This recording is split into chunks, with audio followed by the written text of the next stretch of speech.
Bonjour à tous. Aujourd'hui, nous allons voir ensemble les DTS, donc les droits de tirage spéciaux.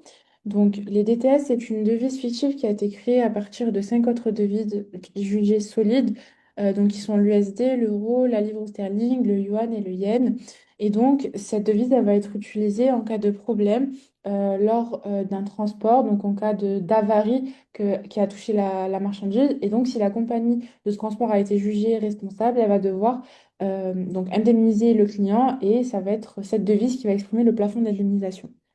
Donc le plafond d'indemnisation est attribué à chaque transport. Donc pour l'aérien et le ferroviaire, ça va être 17 DTS par kilo brut. Pour le routier, ça va être 8,33 DTS par kilo brut et ce sont donc des valeurs à apprendre par cœur. Concernant le maritime, c'est un peu plus différent. Il y a deux conventions.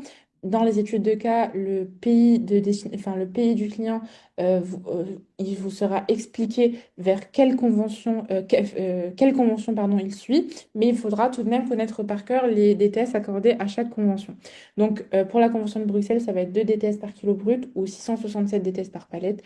Et pour la convention de Hambourg, ça va être 2,5 DTS par kilo brut ou 835 DTS par palette.